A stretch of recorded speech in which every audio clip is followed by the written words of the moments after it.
Hey, what's up, y'all? What's up? I'm really liking this whole wearing a tie thing to work. Check it out. It's pretty sweet. And you know, I look pretty snazzy, but that's to be expected. Dang, it's been a while since I've made one of these videos. It's kind of crazy, actually. And you know, yet again, yesterday I was surprised to find out that yet another person, I mean, there's like 20 of you out there, but you all happen to, like, people are watching these videos. Anyway, so I had something that I wanted to talk about. It was kind of interesting. It came on Sunday. I had a conversation with a good old friend of mine, a friend I hadn't seen in years, probably 10 years, and ran into her, and anyway, we were chatting, and it's an interesting thing, and it I don't know, when I talk about this, a lot of times I feel like I'm like, almost like it's insulting for me to even suggest that everybody has this, that we deal with this, but I think that we do, and it has to do with this whole lead up is I just want to build up the fact that when I tell you what it is, I don't want you to just immediately stop the video, because I think this one's important. But it's peer pressure. Now, we were taught since we were kids, at least my generation was, that peer pressure is how your friends are going to get you on drugs and get you to smoke and drink. Whether or not that's true, whether or not that actually happened, we kind of disregard the idea of peer pressure now, or at least we kind of shut it off in the back of our heads. I think we all recognize that it's there, but I think that we turn it off and we don't think about it in the same way that we used to when we were kids. And the other thing is that it's not just peer pressure from our friends, but it's peer pressure from society. This is how things are because this is how everyone else thinks. Now, I am not necessarily opposed to the idea that you could discover that you were wrong because a lot of other people think differently. Like, I get that. And I'm okay with that. But I think too often we shed our values, or we shed our personal beliefs, or just the standards that we've, and I'm just speaking in general, just the standards that we have based on some arbitrary third party, whether it's all of society or a certain person or whatever, telling us that we should act a different way. And so we just become these sort of fearful, passive people, afraid to offend anybody, afraid to just take a stand, afraid to say, you know what, screw it. I don't really care how this makes me look. I don't really care, like, I really don't care what you think right now, because this is what I'm going to do. And we tend to be more like, oh, well, you know, I don't want to come across as like judgmental, or, you know, too conservative or too liberal, or, you know, whatever. It's like, why?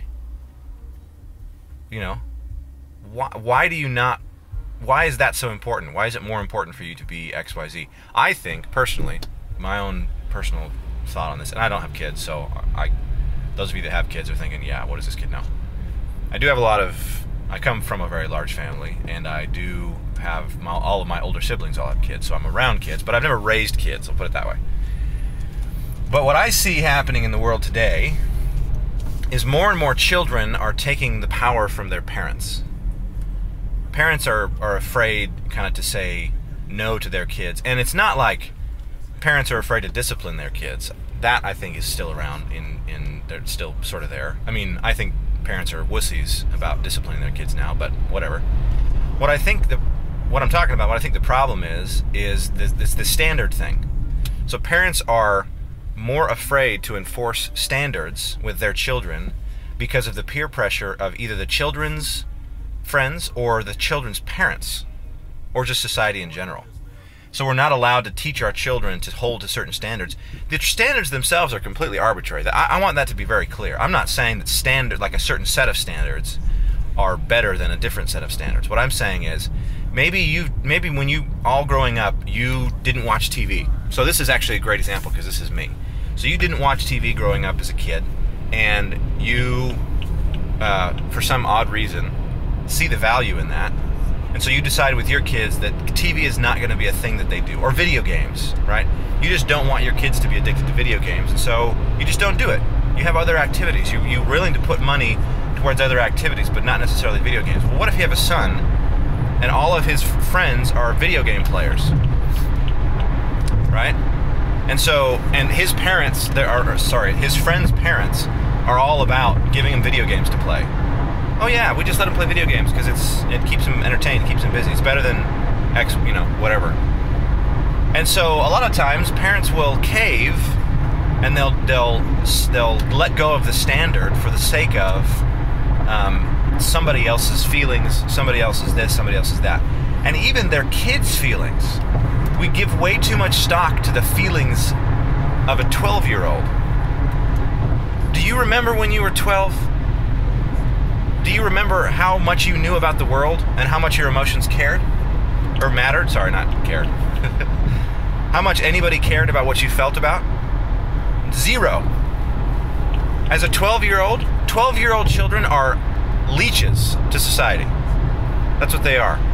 Now, they're adorable and you love them and you want to provide the good things for them, but they're leeches. They have no rights. There's no reason for you to care what they think or what they do. And in that same vein, there's no real reason for you to care what anybody else thinks about what you're going to do. So I think it's time for parents, and just people in general, this applies to everybody, it's not just parents, but people in general, to take a stand for their own standards and just draw however arbitrary it might be, draw your line in the sand and say, you know what, I'm not going to cross this line because I don't want to. And you know what, it doesn't matter what anybody else says. Oh, well, you shouldn't be like that because X, Y, Z, even if it's totally illogical for you to be that way. I don't care. Draw your line in the sand and stick with it. And that's it. Don't let your kids run you around. Don't let your friends run you around. Don't let society run you around. Draw your line in the sand and stick with it. Now, that will probably be really annoying to a lot of people. Who cares? You get to decide what your standards are, not anybody else. You get to decide what you're going to do with your life. You get to decide how you're going to raise your kids. Your kids don't get to decide that. Your friends don't get to decide that. Society doesn't get to decide that. You get to decide how you're going to live, what you're going to do. Whether somebody else thinks it's illogical or irrational or bad or whatever is not for them to decide. Right? So, I think that the kind of the call to action here is stand up for yourself. Do you. Be who you're going to be. And don't let anybody else sort of tell you what to do. Peace out!